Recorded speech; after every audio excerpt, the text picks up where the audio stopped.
Hello to all of you. Welcome to today's Happy Talk. I'm Rebecca from Hapi, and in case you are new to this and didn't know us, we're an app created to help parents invest for their children with the help of family and friends. We're a very nice community, and as part of that community program, we have a series of webinars intended to help us all on the parenthood journey with relevant topics. Today's talk is a big one, a very, very important milestone, the back to school phenomenon. For some of us, it's the first day of school. For others, it's the first day of nursery or a first day in a new environment that can be a little stressful, a little worrying to both parents and children. So I'm very pleased that we have Gemma Perkins on the call today. She has a vast knowledge and an experience in helping parents and children adjusting to this new event. So before I pass it on to her, just wanted to do a tiny bit of housekeeping. We are recording the session, so if you need to drop off early, that's totally fine. You will receive a link to rewatch it, and you can also share with other parents who might benefit from it. You're very, very encouraged and welcome to participate in the session with comments, with questions. I just want to ask you to mute yourself when you're not speaking, so we avoid any background noise. I will also be muted to avoid you from hearing my dog barking. After the session, we will also send you a resource pack that Gemma kindly put together with a lot of the things that she will talk about today to help us all apply that knowledge. So without any further ado, I'm gonna invite Gemma to introduce herself and to start this session. So enjoy. Thank you very much for having me, Rebecca, and welcome to everybody who's joined. I know that the first week of September is a big week for you all. So my name is Gemma and I predominantly deliver training courses. I often work with adults on their leadership, team building, well-being, but in my past life, I was a primary school teacher. So I'm very passionate about applying what I know to child psychology, and I like doing intergenerational work. So it's a real pleasure to be here, helping you to look at how well-being applies to the first week of school from both the teacher perspective, but also from a psychological point of view. All of the main content will be in the resource pack as well, so don't worry about writing anything down. You can refer back to it later in your own time. Having said that, if you want to take a few notes as you go of ideas you want to take away or reflections, that might be handy to do, and feel free to utilize the chat for such things as well. So I actually want to kick off with a few definitions, because when I was asked to talk about stress and anxiety, I wanted to make it very clear that they're different things and that knowing the difference is important. So stress is very normal. We have a physical and emotional reaction to something external that is a challenge to us or a threat. And that might well be, oh, a car's just driven past really quickly and I was temporarily stressed that I was in danger. Or it might be my boss has shouted at me. For children, the types of things that cause them stress might be different. It might be I've lost my toy, or there was a loud bang. Anxiety is more about worrying or feeling a sense of dread, concern about something. And what's different is that anxiety can still linger after. So stress, once your managers stop shouting at you, okay, that stress has kind of gone away. But anxiety might be a lingering worry. Well, what if they do it again? The problem's gone, or maybe there's no obvious problem at all. Maybe people are just anxious. Okay, what if not everybody likes me? And there might not be evidence that people don't like you, but the worry is there. An anxiety disorder is where anxiety gets out of hand over time and it becomes a lot more long lasting. So this might be a social anxiety, a phobia of different things. So although stress and anxiety are related and they have very similar symptoms, I just wanted to make that distinction. And also to say that the types of things that are sources of stress and anxiety for yourselves as parents will be different to the types of things that are stressful and anxiety inducing in your children as well. So when we're looking at stress and anxiety as well, they're there for a reason. Acute stress means short term. So stress is built into our body for a reason. When the part of our brain, the amygdala, thinks we're in trouble, it sends a threat signal and it releases some adrenaline and cortisol into the body.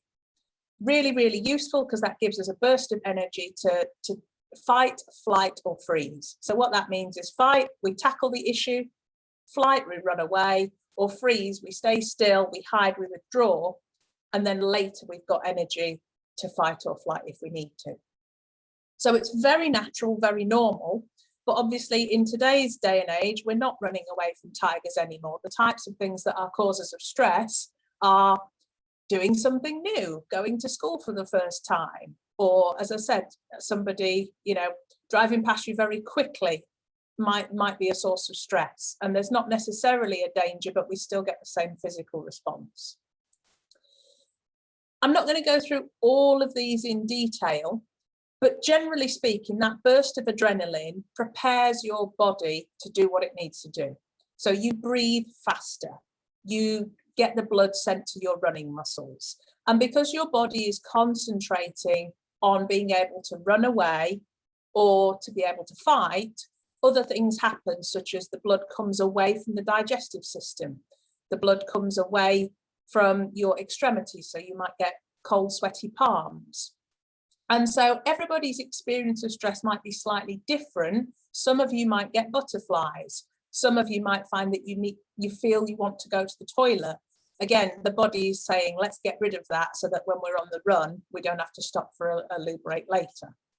So we don't want to worry about these symptoms. We don't want to say, oh goodness, why am I breathing so fast? Actually, I'm breathing so fast because that's my body doing its job. And in the short term, that's absolutely fine. The problem really is when we have chronic stress or anxiety. And this is about having long-term stress, so repeatedly being exposed to things that are stressful. Or if we're anxious, and again, same in children, if children are worrying over and over, then cortisol lingers in the body. And when it lingers, it can mean that you get headaches, you can get muscle tension. In adults, it can suppress the digestive system, it can create fertility issues. Most of this is adult focused, if I'm honest, but I wanted to raise this as an issue because if you're sending your children to school for the first time, you might be going through chronic stress. We have cognitive effects as well. So you might find that because you're stressed, it's harder to concentrate, or you're spotting negatives in different situations. It's almost like you're looking for the bad. And by doing so, that can put you at risk of depression or further anxiety. Again, I'm whizzing through because these are in the pack. This is to give you a flavour. If you're having chronic stress, you might find that you're tense, you're fidgety. There's a sense of dread. You might have mood swings, changes in appetite because the digestive system is maybe suppressed. You might overeat for comfort. But where we'll spend time is in children. If children are feeling stressed and anxious for long periods, they might just have stomach pains or an upset that, they can't really describe why, but it's just ongoing. You might find that there's bedwetting, either for the first time or that they've gotten over it and it's come back again. More frequent nightmares. They might be a little bit clingy or not want to be without you. And again, that makes sense because of security. You can end up with aggression, crying, other mood things. And there may be symptoms like picking their skin, nail biting, thumb sucking, which are a form of, even though they can be harmful, they're kind of that self-soothing behaviours to try and deal with the stress. They may revert back to behaviours they did when they were a little bit younger. So there's all sorts of things that could be going on. And I wanted to get this out of the way at the beginning, not to kind of scare you and say, oh no, there's all this terrible stuff, but just if you notice these things going on in your children, it might be a sign that there's some chronic stress, some long-term stress and anxiety, and noticing is a first step to actually doing something about it.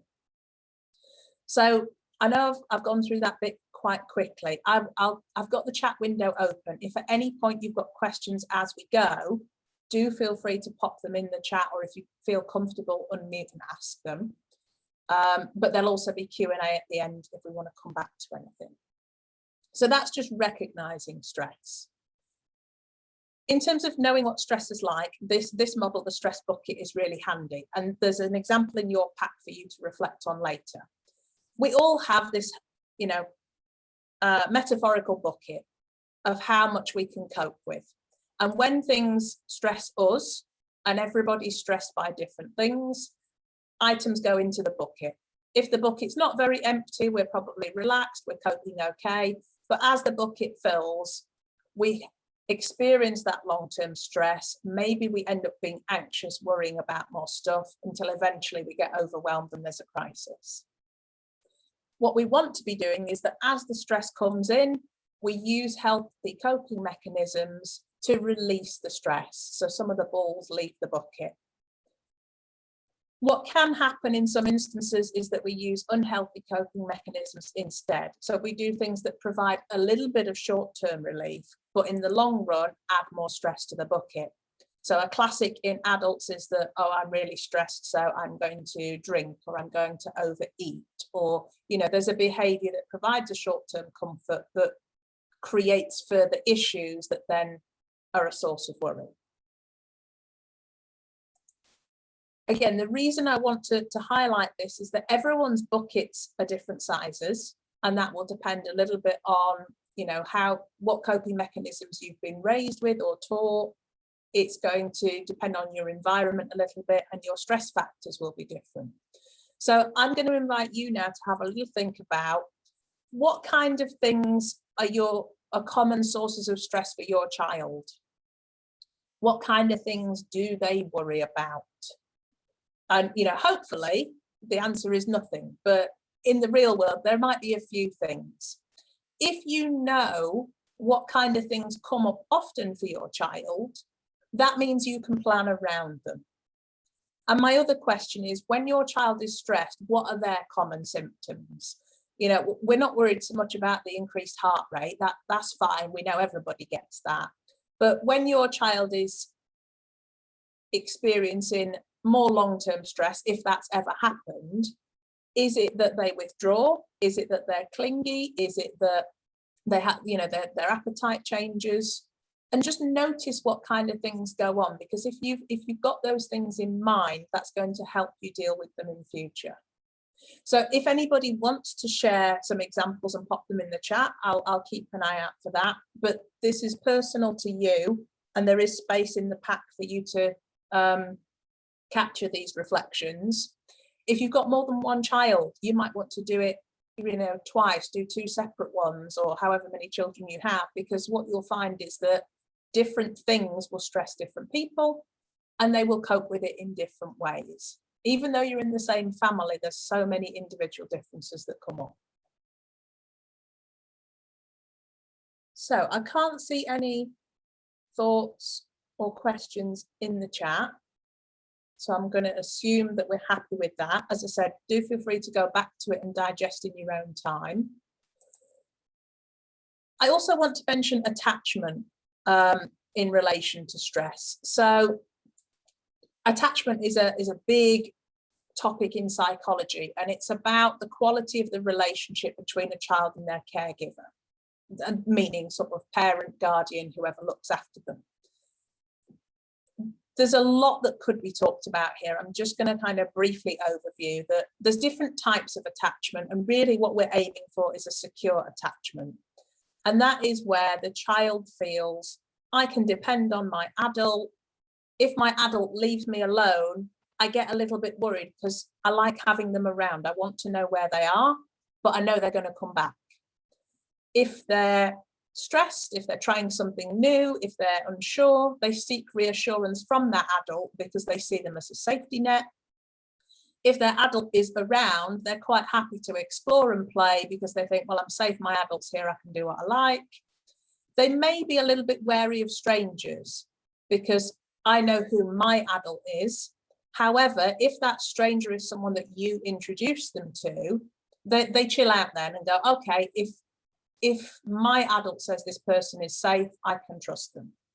So a secure attachment is what we're aiming for, and that happens when you're attentive with your child, when you respond to their needs. The reason I wanted to mention it in terms of stress is just to show why the back to school challenges are kind of normal, really. So if your child is securely attached to you and you're effectively telling them, okay, you're going to be without me for a whole day, a whole week, it is normal for them to have a stress response because securely attached children want to be with their parents, with their caregivers. So those first few days when you do the drop off and there are tears, it may be heartbreaking, it may be difficult, but this is a good thing. This is a sign that your child feels they can trust you and they don't want to be without you. What will happen is that over time, your child will learn to form their own relationships and attachments with other people. You know, if any of you have children who are maybe more reception year one and have been in school before, you'll know that 2 or 3 weeks in, they've got a friend or they really like the teacher and they're excited to go in because now they've got those bonds in place. It's just at the beginning that it can be really difficult. And so how you can help, where, you know, if your child is wary of strangers, unless you've said it's good, you putting in messages that, okay, this is the name of your teacher and they're going to be looking after you. They're going to be doing lots of exciting learning with you. That will help them to form an attachment with their class a little bit quicker. Even though they're going to be clingy at drop off because they want you around, getting out of there fast-ish is better. So having been on the other side as a teacher, when parents do the drop off and they wave through the window for the next 20 minutes and they linger on the school grounds because they're worried about their child, that reminds the child that they are away from their parent and it prolongs the distress.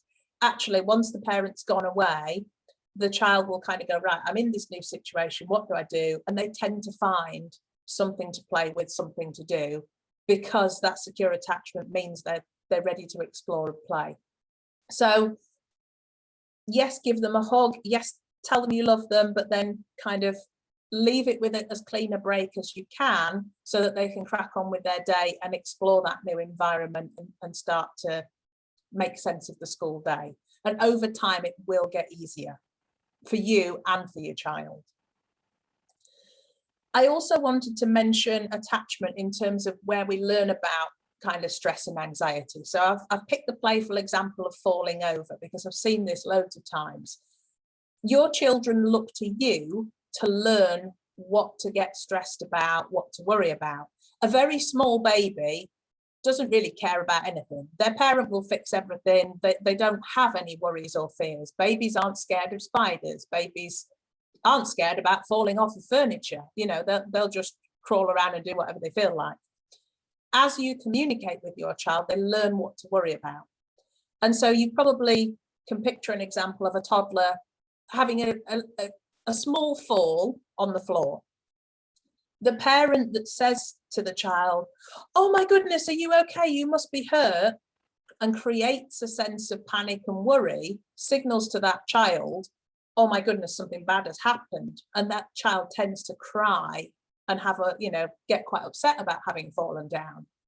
Whereas a different toddler who also, has the same kind of fall, if their parent just goes, oopsie daisy, up again, that child learns, okay, this is not something to worry about.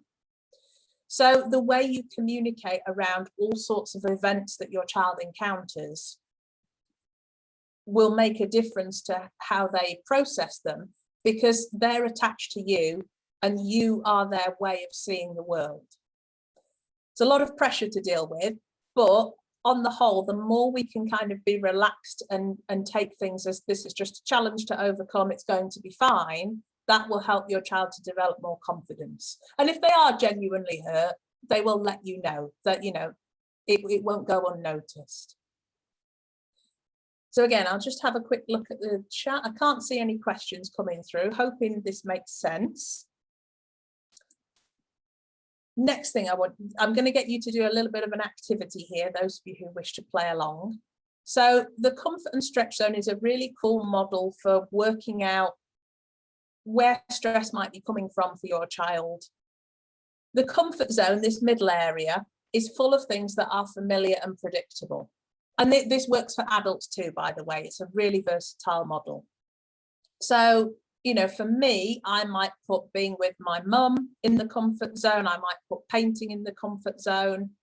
Things that I've done lots of times. I probably enjoy them because there's a sense of predictability. I know what's going to happen. I know how I'm going to feel.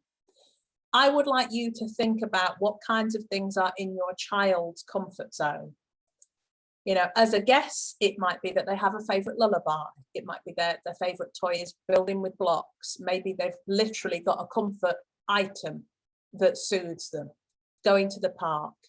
Have a think about people, places, activities, and just jot down what is in the comfort zone for your child, because this makes a really useful resource. If you know when they're feeling familiar and predictable, that can be used to build a sense of safety. And I'll come back to that later. Again, feel free to share examples in the chat if you want to play along. And there is a blank one of these in your pack if you want to, again, print it out and jot onto it. So the stretch zone is slightly different. That is full of things that are unfamiliar and unpredictable. When I use this model with adults, a big one for the stretch zone is public speaking. For some of you, it may be sending your child to school is unfamiliar and unpredictable to you. You are being stretched at the moment. Again, I'm going to invite you to think about what might be in your child's stretch zone. So it might be that, putting shoes on, I don't know how to do it, and I get stressed and annoyed about it, going to school. If they've recently had a new sibling, that's a whole new world for them. It may be wonderful, but okay, I'm not the only person in, you know, that my parents are focusing on now. Losing a toy can feel a little bit unfamiliar, or I'm really, you know, upset about this. So some of the things in the stretch zone are nice. It might be going for a day out to the zoo. If they've never done it before, it may be in the stretch zone. It may be exciting.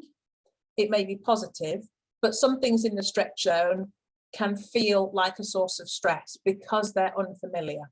And as I said at the beginning, when we talked about stress, stress is about external things that are a source of concern or threat, and doing anything new can socially and sometimes physically feel a bit threatening, feel a bit difficult. So again, it's worth working out, maybe for this week, back to school week, what are the things that are currently in your child's stretch zone? Jot them down, and you may be surprised how many things there are. If your child's old enough to have a conversation with, maybe ask them sort of, okay, what things are you used to? What things are new and different this week?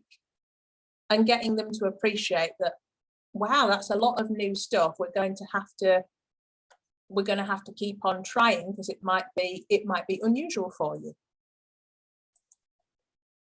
So in terms of using this model, it's really useful for learning new things. So if we take the example of putting shoes on, at the moment, it's unfamiliar, unpredictable, but by the time they've done it 50 times, they'll be used to it, it will be familiar, and it will move into the comfort zone. So we learn by stretching ourselves and then resting, stretching and resting, and then over time and repetition, things become comfortable.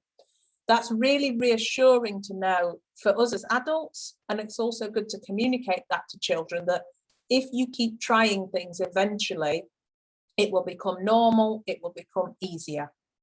So back to school for the very first time is scary, but you know, by the time they're a teenager, back to school will just feel normal. This model is good for creating balance, and what I mean by that is we want a mixture of the two.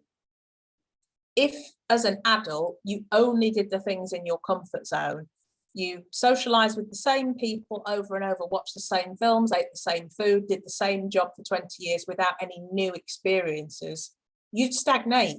You'd kind of feel lethargic, you wouldn't grow in life.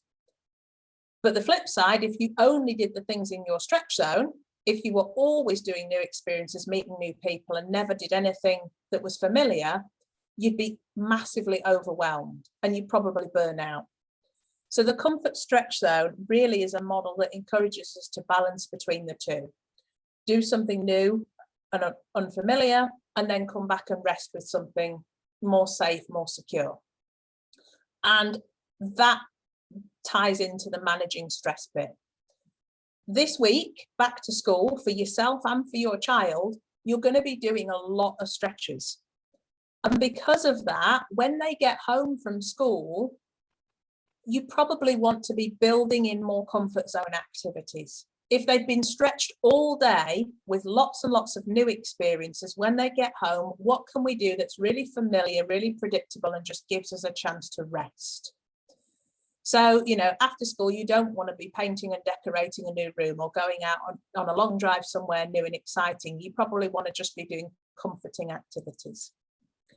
So my key question for you is, what comfort zone activities can you put in place for your child's first week of school? When they get home after school, what can you be doing together? What can you encourage them to do on their own that lets them rest so that they're out of their stretch zone and they're just getting that time to recuperate? And again, if they're old enough, talk to them about it. What are their favorite meals, activities, things to do, friends to spend time with? And if you've got that list of their favorites, that's your comfort zone right there to play around with. So again, hope that makes sense. Can't see any questions, but do feel free to pop any in if you've got them. And you've got a blank one of these to have a think about in the resource pack as well. Your comfort and stretch zone change over time. So you may do this now. You may jot down things in your child's comfort and stretch zone for today, but in a month's time, it may be different. As they learn stuff in school, as they try new experiences, new things will be comfortable and new stretches will appear on the horizon. So do keep revisiting this model to see what changes and to celebrate the growth and progress that you've had together. Fab. I'm going to move on now to communication. This is a really wide area, actually. And so what I've done is I've bulleted a few different things to mention. And there's more in the pack for you to talk, for you to kind of go away and have a look at than I'm going to mention here for the sake of time. It's really important that we practice active listening with anybody really, but especially your children, and that means giving your full attention. So there's a little bit of guidance and advice on that. It's difficult at times because we've got competing things, but if your children are experiencing stress and anxiety, being able to listen to them properly is really important. I've put here labeling and acknowledging emotions. A really good skill for managing stress is recognizing what emotions we're going through. So it's easy to kind of say, oh, I'm sad, I'm sad, I'm sad. But what kind of sad? Is it that you're, is it that you're lonely sad? Is it that you're, as an adult, we might say depressed? Is it that we're lethargic sad? There's all these layers to feeling words. And as your children develop, learning the nuances between them. So what's the difference between angry and furious and irritated and irked? Some of those are quite grown-up sounding words, but the more you talk about them when they're young, the more they'll learn the different emotions that are out there. We want our children to have realistic expectations. The world is not perfect, but it's not terrible either. We don't want them to stress and worry that everything's out to get them and everything go wrong. We want them to look both ways before we cross the road. That's a realistic expectation. If we don't, something bad could happen, but we don't want them to be looking for danger around every turn. I'm going to focus more on the 3 in bold about how, when we're communicating with children, we pay attention to the good, we challenge worries, and we make a plan. If you want to read up on any of the others, that'll be in the pack for you to do so. So looking for the good is about picking out the positives in the day. The reason I mentioned this is, as a teacher, when parents were collecting their children at the end of the school day, the type of communication that they opened the conversation with made a big difference. So I would hear some parents kind of say, how was today? Which is a fine question, but because it's very open-ended, some of the children would go straight to a complaint, and then that would spark a whole discussion and rant about all the things that were negative. So I think it's interesting to try and put a focus on the positives. Again, some parents wouldn't have a conversation at all. They'd just pick their child up and busy on their phone or busy doing whatever it was that they were doing, and just walk off with their child when their child wanted to talk about things, wanted to communicate. Those first 10 minutes when you pick up your child are a real opportunity to get a snapshot of how they're feeling. So these questions hopefully look around for the positives. What did you enjoy today? What made you smile? Or you could focus on the rest of the day. If the day is stressful, what would you like to play this afternoon? What are you looking forward to tomorrow? Those kinds of questions are just honing in on positives so that it's training your child to focus on that. And that's not to gloss over negatives. We'll talk about how to deal with challenges in a moment. If your child did experience something challenging, they won't forget about it. They'll answer your positive question, and then they'll say, but by the way, I need to tell you about this thing that wasn't so good. So, this won't stop them communicating about the bad stuff. It just gets them to reframe, because sometimes when you focus on what was good, the bad stuff doesn't seem as bad. Okay, they will have worries. Some worries I've put here don't pose a real threat. For example, as an adult, if there's a spider in the corner of the room, I may be worried, there's a spider, but it's not actually going to do anything to me. It's kind of a normal worry, but also it's irrelevant. And so if your child is saying that they're worrying about something that okay, that's not really a problem, you'll be fine. Don't say to them, it's not a problem, you'll be fine, because that might undermine, they might think, okay, now I can't open up to you and tell you things. Instead, you're like, okay, address, I can hear you're worried, but use open-ended questions to help your child think it through. So asking them questions gets them thinking, and it's really good for their independence, for their critical thinking. It means that when you're not there, they may learn to ask themselves questions and go through this process. So for example, if a child says, oh, I was really worried about answering a question in class. Okay, why is that a worry for you? What is it about that worries you? Well, what if I get the answer wrong? Okay, well, let's pretend you did get the answer wrong. What would happen? Well, maybe other children would laugh at me. Okay, what do you think would happen then? Oh, well, maybe the teacher will tell them that it's not nice to laugh. What if the other children, your child might say, but what if the other children don't want to be my friend because I said the wrong thing? Okay, if somebody in your class said the wrong thing, would you not want to be their friend? Well, no, because that would be mean. And so just by having the dialogue back and forth, and by testing their worry, by in a friendly way, asking questions to challenge and work out, well, what would actually happen, they will hopefully notice nothing bad actually does happen, and therefore I can stop worrying about it. It's normal to worry, but I can choose not to, because actually it doesn't matter. Now, that's for things that aren't actually a problem. Obviously, sometimes there are real problems, and when they happen, we want to go down the route of making a plan together. Human beings like to feel that we're in control, and there are lots of things that go on in our environment they seem to be random, or we didn't make them happen, and it can be a source of stress or worry for us. So, you know, like a pandemic experience, what do we do about that? And I'll get to that a little bit shortly. But if you've done the challenging, the worry, and it is something that's a real worry, make a plan about it. So a silly example, but one that's illustrates the point really well is, okay, we're going to go out today. Oh, I'm really worried. What if it rains? It could really rain. That could interfere with our plans. So it is a real concern, you know, a minor one, but a real one. I can't control the rain, but let's make a plan. Well, what if it did rain?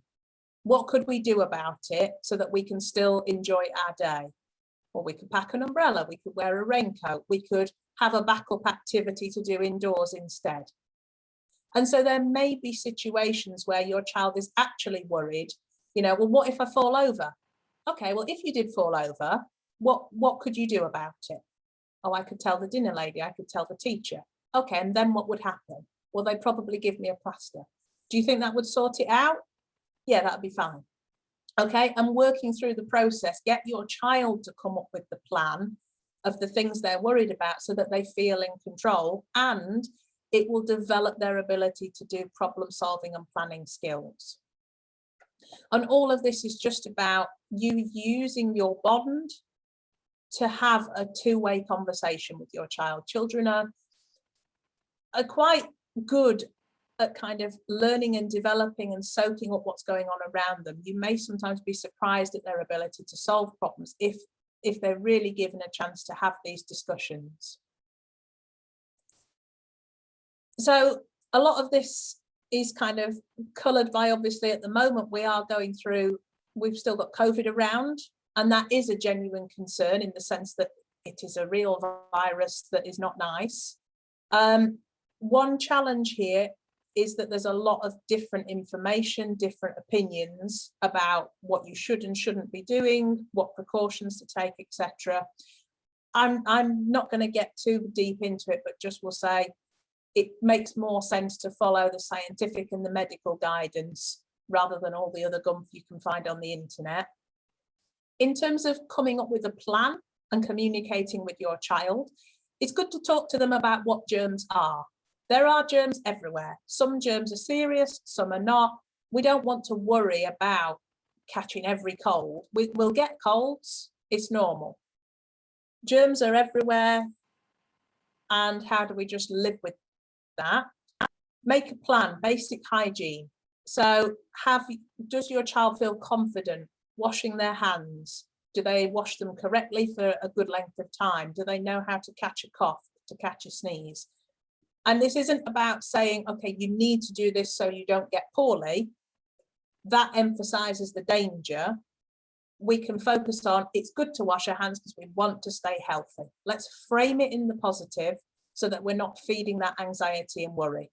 We're acknowledging that there's a real issue, but we're making a plan that focuses on the good. You might want to talk to your children about distancing, and this could tie into what the school's rules are as well as what your own guidance is. Everybody's got slightly different perspectives on how far is a safe distance, on, you know, is it different if you're in school sat at a desk learning versus if you're on the playground? And it's not for me to give any advice there, but you should take some time to think about it yourself and work out what messages you want your children to be taking into school.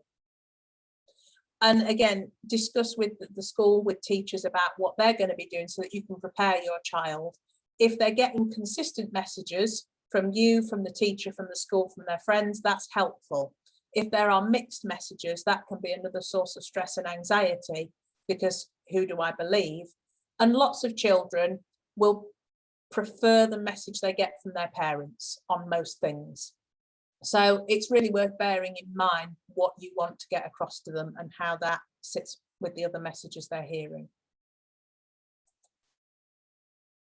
Okay, I'll just have a look, see if... Right, I'm very quickly going to go through some stress busting ideas now.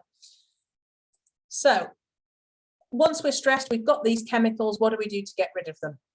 Exercise is fantastic. If you have got a load of adrenaline and cortisol in your body, it's there to help you fight or run away.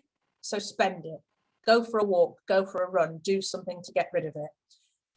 Ask yourself, what kinds of physical activity does your child enjoy? If they come home stressed, okay, let's go into the garden and have a quick round of football. Let's go run in the park. If you know what they enjoy, you can get them exercising, and that will burn off some of the stress chemicals. One thing that you can do if you're not keen on actually going out exercising anywhere is you can do what's called a stretch and tense. So I'm just going to quickly demo now. You can join in if you wish, but if you kind of push your arms forward as far as possible, really, really stretch out and tense all your muscles and then relax them. So that's the arms, then you can do it with the face. You can stretch it out wide, you can tense it in, you can stretch your leg muscles, which you can't see from my camera angle, but go through the different parts of the body and tense them up. And that level of tension means the muscles are working and they have to burn off some of that adrenaline. And then when you relax, you feel a bit calmer. You feel that energy is spent off. Obviously, more traditional forms of exercise are perfectly fine as well. So again, in the pack, this is written down as a reminder. Have a think about what you can get your child to do to burn off those stress chemicals. And this works for adults too, by the way. If I've had a stressful day, a brisk walk is always a good help. Mindfulness. There's a lot of literature about mindfulness out there. Some of it's written by experts, some of it is people who are new to the field and can be a bit misleading.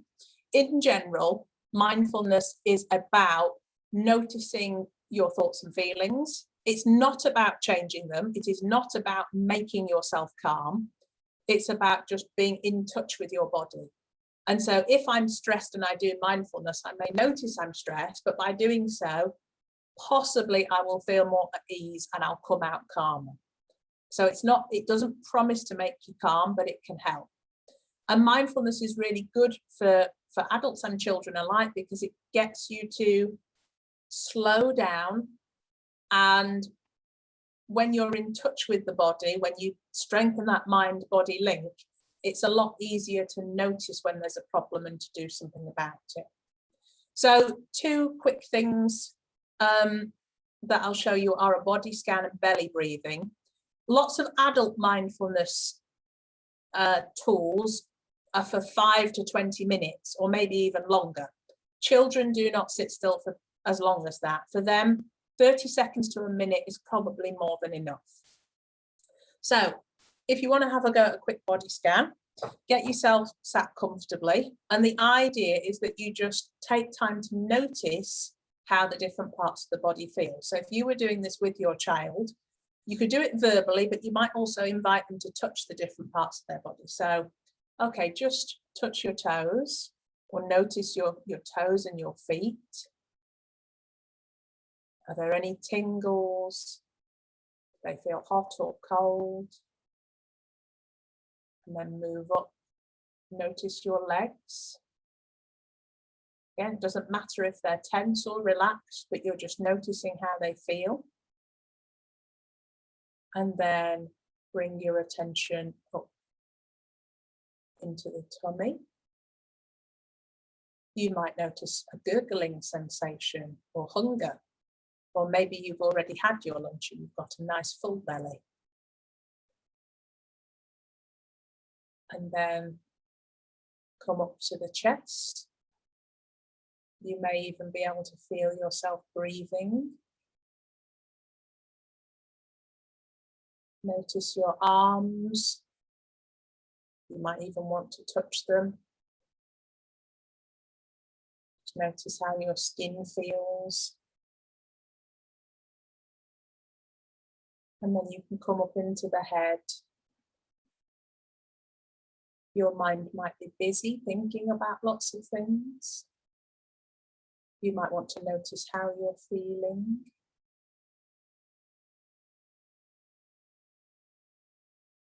And then when you're ready, you give your body a little wiggle and just shake that off. That's a very short version. Obviously for adults, it might be 20 minutes, it's a lot more depth, but for a child, just a minute or so is enough to slow down.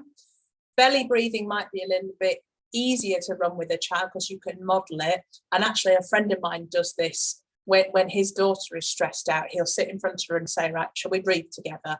And as he breathes in, she copies and he models, and it's just perfect for calming her down. So for belly breathing, put your hand on your belly, because that will help you to feel the sensation. And what I'd like you to do is breathe in through your nose and out through your mouth. Okay, and do it again. And this time, as you're breathing in and out, just notice that your belly is moving.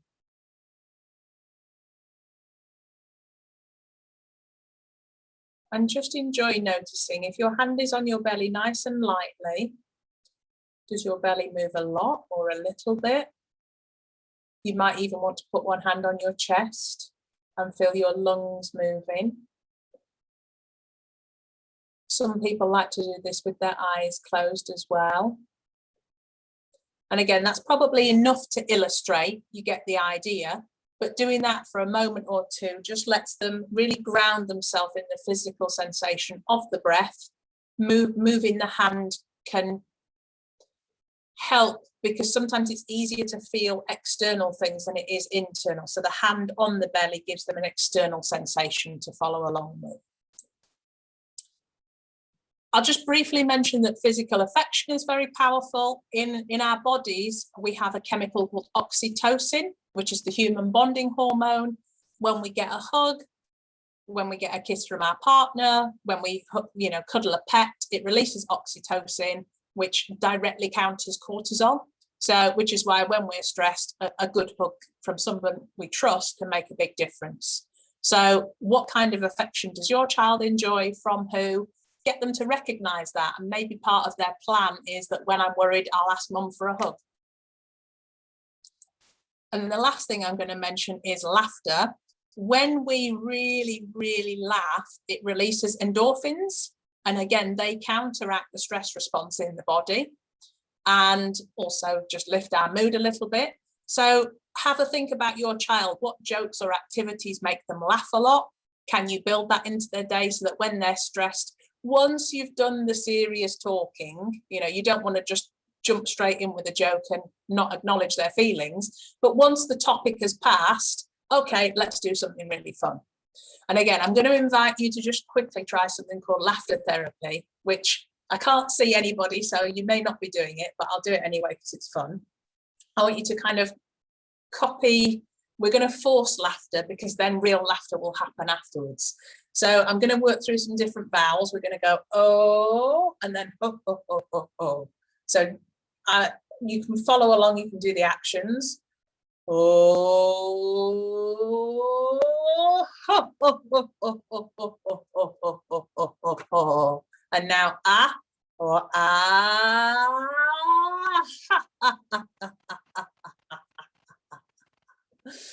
And you can do that repeated times. You can do really silly things, get each other to copy. I can only see Rebecca's face. And I saw, even though you weren't doing it, I saw a smile and a bit of a giggle. When people do deliberately do things like that, it forces laughter. The crunching of the belly during laughter, the movement, the forcing of a smile all triggers the endorphins. So even though it may seem silly, there's a scientific reason that it creates good feelings.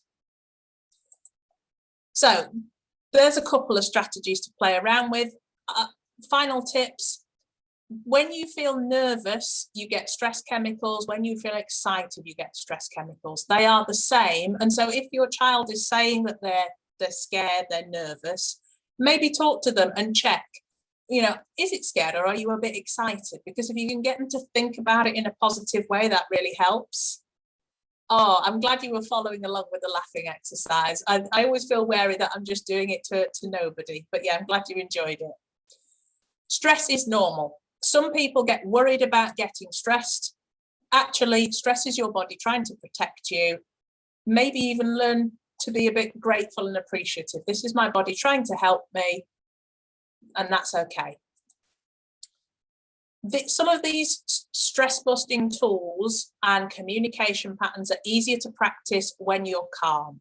So we're talking about it now, hopefully when there isn't the midst of a disaster, because then if you get good at it when you're calm, when you're stressed, you'll already have done the practice and you'll be able to implement it. You don't want to try mindfulness for the first time in the middle of a crisis, because it just won't go well. So take time when you can to do these things with your child. Good communication is just so important all the way through. Children can process a lot more than we sometimes give them credit for. Ask them about their day, get them to problem solve, let them do as much of the talking as possible instead of you kind of suggesting things for them, because that will develop their ability to express their emotions, to problem solve around stress and anxiety. Reading fiction about labeling emotions, about the first day of school, about I was worried about this and here's what I did about it. Read stories that depict the issues that you expect your child to experience, because that's a good way of them developing self-awareness and coming up with plans. Looking after the body through a good night's sleep, nutrition helps with the stress response as well.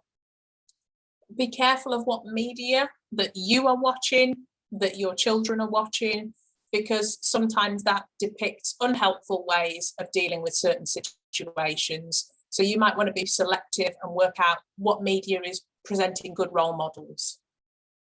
And going back to the comfort and stretch zone, children do really well when they've got a routine. That creates a sense of safety. So if they've been at school all day doing things that are new, if they can come back home to a safe routine, that really helps.